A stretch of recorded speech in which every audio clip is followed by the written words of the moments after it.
In 2025, a quiet yet undeniable wave is rising. Many countries that were once close allies of the United States are simultaneously turning their backs, canceling trips, and avoiding travel to America. No official declarations, no massive protests, just cold, hard numbers. Flight bookings plummeting, hotel rooms sitting empty, billions of dollars vanishing. What is really happening? And why is the world quietly drifting away from the United States? Canada, the first slip of trust.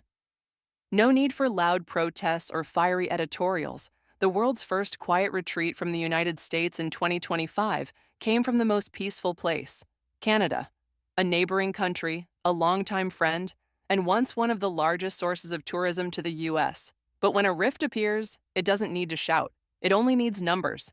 And numbers don't lie. Nearly 900,000 fewer Canadians crossed into the US this March, a number large enough to confuse service sectors on both sides of the border, and clear enough to signal that something deeper is happening. No more weekend getaways to Seattle for shopping, or short trips to Montana for skiing. And it's not because of the cold North American winter making people reluctant to travel. The reason lies in something else, something not measured in degrees Celsius, but in the chill of diplomatic relations. Since the beginning of the year, Canada, a country known for its calm and diplomatic tone, has begun to send cautious signals. Domestic media gradually shifted from friendly language to one of warning. Morning news broadcasts started reporting on incidents of phone inspections at the border, travelers being held despite having valid visas, and even careless remarks from U.S. officials suggesting Canada should become the 51st state. Jokes once considered harmless are now received by Canadians as disrespect. But this didn't stop at emotion. It translated into action. Hundreds of thousands of airline seats have been canceled, duty-free sales at border points have dropped nearly in half, and travel agencies have begun recommending other destinations, places where customers feel they are truly welcomed. The relationship between Canada and the U.S. has never been just about tourism. It is a testament to decades of cultural exchange, economic partnership, and mutual trust. And for that reason, the rift from Canada is even more alarming.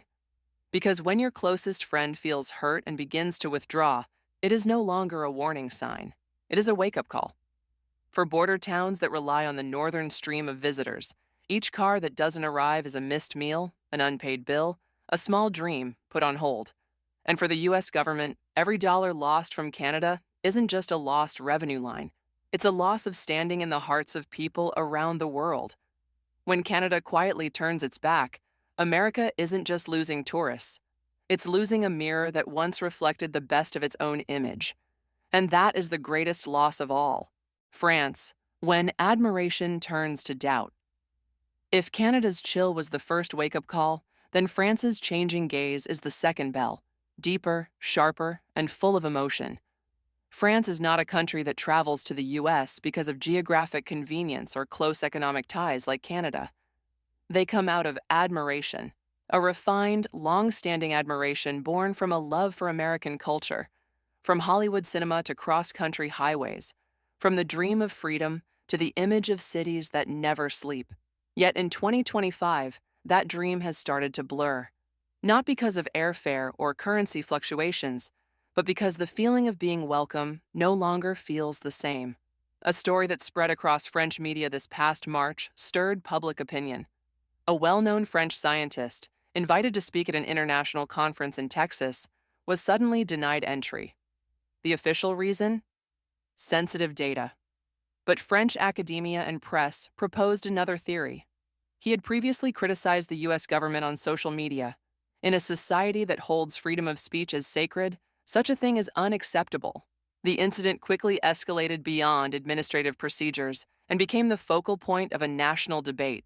Intellectuals spoke out, lawmakers raised questions, and the people quietly canceled their trips. Jean-François Réal, CEO of the luxury travel company Voyageurs du Monde, stated frankly in an interview, "I've never seen tour bookings to the U.S. drop this sharply, not even during terrorism threats or the pandemic." These are not the words of a politician with hidden motives, but of someone whose livelihood depends on tourism, an industry that once saw the U.S. as its trump card. The doubt doesn't lie at the borders or in entry regulations. It lies in the feeling that the America of 2025 has changed. Freedom is no longer a given. The suspicious stares at airports, the unexpected rules about personal devices, and the growing stories of discriminatory customs procedures are making the image of the land of opportunity feel more confined than ever. And the French, with their sensitive souls and high sense of dignity, do not choose confrontation. They choose to quietly change direction. Instead of New York, they pick Tokyo. Instead of California, they head to Croatia, Iceland, or Portugal. Places that don't make them ask, will I be detained? France's retreat isn't a loud political act, but a profound cultural reflex. When admiration is no longer met with respect, the only action left is to turn away. And when a nation that once viewed America as the model of freedom begins to hesitate before setting foot there, this is no longer about travel. This is about trust, something difficult to build and easier to collapse than ever before. Germany, when trust is replaced by caution. If Canada's turning away was a sigh and France a disappointed murmur, then Germany is a cold, calculating stare, silent, measured, but unmistakably clear.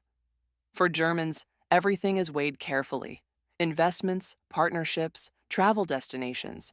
And when they begin to step back from the United States, it is not an impulsive emotional reaction, but a decision that has been thoroughly considered. In March 2025, according to statistics from the U.S. government, the number of German tourists visiting the United States dropped by over 28%. This figure is not just a tourism loss. It is the result of a series of small but dangerous signals that the U.S. government seems to have overlooked or deliberately ignored.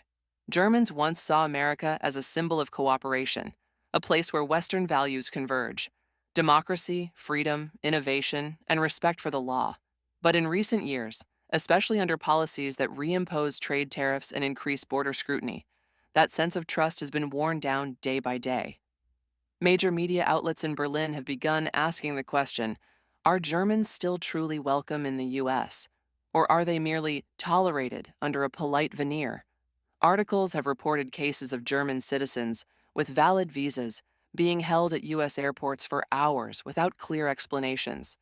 Some were denied entry with no stated reason. No one slammed tables, no one shouted. But Germans remember very well. Germany's foreign ministry responded in their typical way, not loudly but precisely.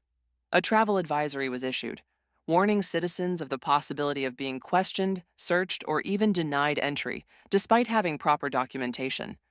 The wording was moderate, but for Germans, every phrase was a serious warning. And the result? Travel agencies adjusted their itineraries. Families who once dreamed of visiting the Hollywood Walk of Fame in Los Angeles are now exploring Greek islands or embarking on journeys across Japan. Not because they no longer love America, but because they are no longer sure America loves them. Germany's retreat is a particularly serious warning to Washington, because Germany is not just a travel partner, but also a strategic ally and one of the U.S.'s top economic partners in Europe. When Germans change their minds, entire regional markets tend to shift with them. And as one German analyst once said on national television, we don't need to raise our voices, we just need to stop. And that pause, in a world that's watching, could cause America's tourism economy not just to stumble, but to lose direction.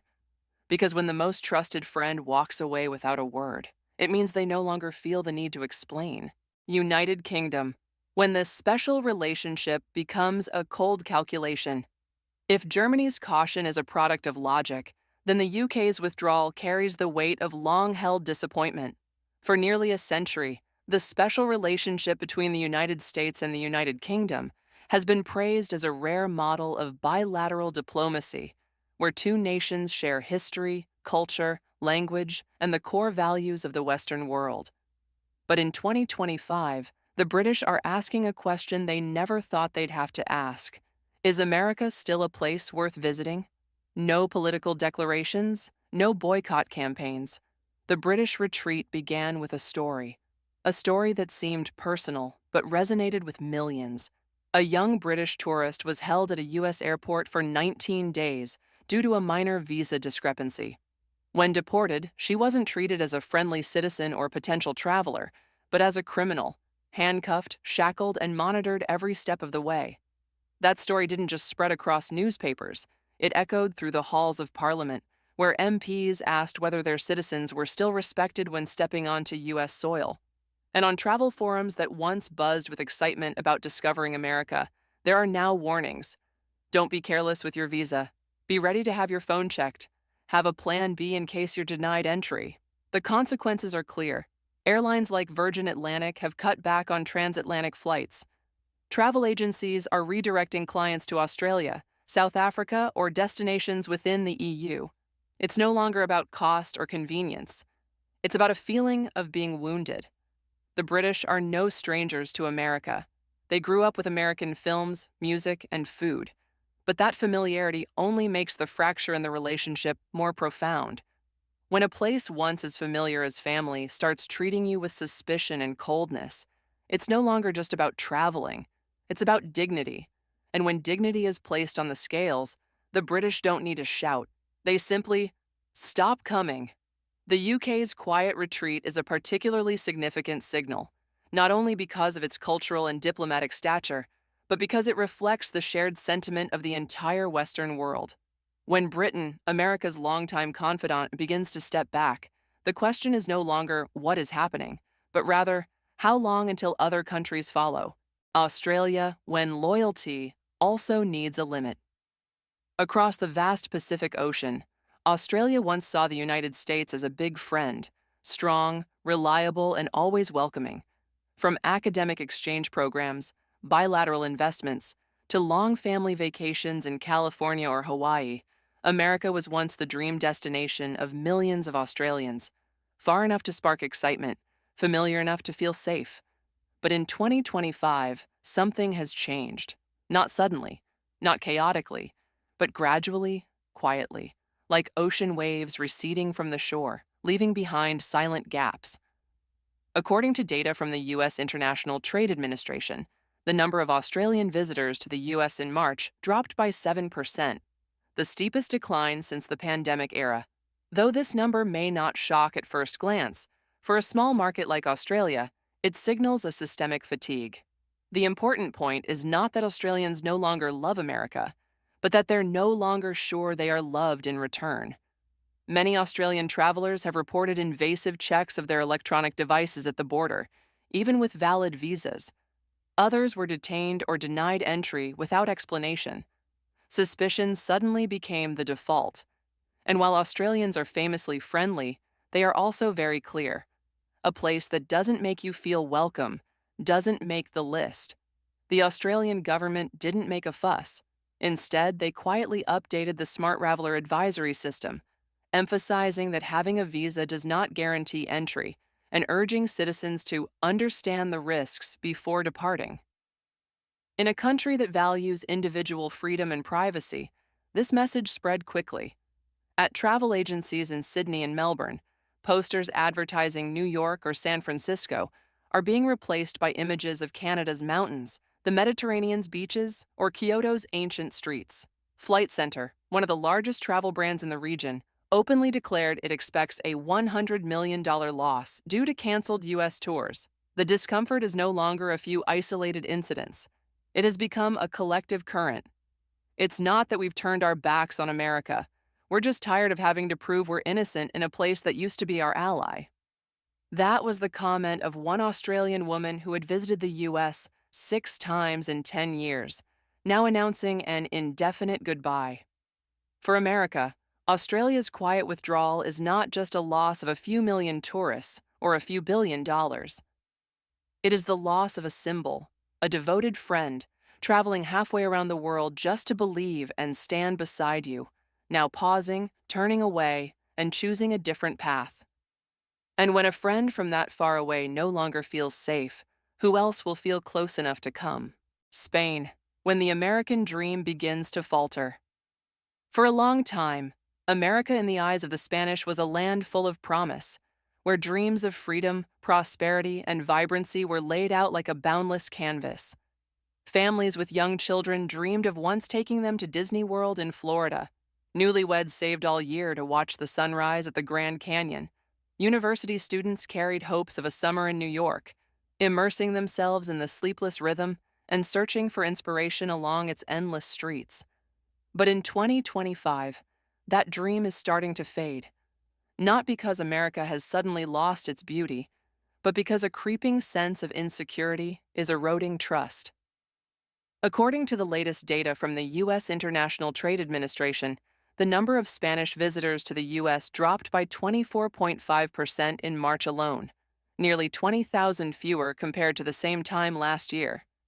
In the tourism industry, that is a severe decline, not merely a seasonal dip, but a clear indication of a shifting public sentiment. In Madrid, travel agents are sharing that many customers now express hesitations never seen before when the U.S. is mentioned as a destination. They don't reject it outright, but they hesitate, not because of ticket prices or visa procedures, but because of a feeling that's hard to name: suspicion. Suspicion about how they'll be treated, about the unstable political climate, and about that invisible chill you only feel once you've crossed the border. Many who had traveled to the U.S. once or twice before are now turning to alternatives. Canada, gentle and friendly; Egypt, mysterious and welcoming; or Mexico, close and easygoing. Spanish-language travel forums are also changing in tone, from excitement to caution. Comments are no longer about which hotel has the best view, but rather, will I be held at the airport for some unclear reason? What's notable is that this trend doesn't stem from boycott campaigns or specific political acts. It arises from a subtle yet profound shift in public psychology. When travel, a journey that should bring joy, is overshadowed by fears of inspection, unkind treatment, or simply being scrutinized for holding the wrong-colored passport. Spain has long been known for its openness, with generations of young people driven by an endless thirst for exploration. But even they are now pausing, not because they've stopped dreaming, but because they're unwilling to trade away their sense of safety just to pursue a dream that was once a symbol. And when a free-spirited Latin country like Spain, one that admired American culture, loved American music, and saw the U.S. as an ideal destination, begins to hesitate, it's not just a few flights lost. It's the loss of trust from a generation that once believed America was a place that opened doors, not one that slammed them shut. Denmark. When a small country says a very big, no, not a superpower, nor the center of Europe, Denmark has long been known as a nation of calm, civility, and balance. A small country with a strong moral voice, where people believe in community values, mutual respect, and cautious decision-making. Yet in 2025, it is this soft-spoken nation that delivered the loudest message of all. We are no longer going to the United States. According to a report from the European aviation sector, the number of passengers flying from Denmark to the U.S. in March dropped by 34.5%, a plunge that cannot be ignored. There is no economic crisis, no domestic unrest. Danes simply don't want to go anymore. And what's more striking is that they're not just staying home, they are taking action. A boycott movement against American goods and tourism has emerged on social media, spreading from small groups to major platforms. Over 95,000 people have signed the campaign No Money for Brutality, calling for the rejection of American products, the cancellation of travel plans, and the choice of destinations that feel friendlier and more respectful. No one is shouting in anger, but everyone is silently stepping back, a form of protest that is civilized yet chillingly precise. At a supermarket in Aarhus, products originating from the U.S. are marked with a small black star, not to ban purchases, but to let consumers decide. A retired woman shared on national television that she had written to a chocolate company to inquire about the origin of its almonds. When she learned they came from California, she quietly put the bar back on the shelf. "It's not because I hate America," she said, "but because I can't support a system that disregards respect." The breaking point came with a diplomatic statement. A U.S. official publicly criticized Denmark's role in governing Greenland, an autonomous territory that Danes consider an inseparable part of their history and national identity. For many, it wasn't just interference, it was an insult, and they didn't respond with words, but with action, turning away. For the U.S., losing tourists from Denmark might not affect GDP in the next quarterly report. But in the broader picture, When a small, rational, and consistently moderate country is the first to make a decisive move, it reflects a serious fracture in global trust. This is no longer about visas, phone checks, or temporary political disputes. This is a matter of national character.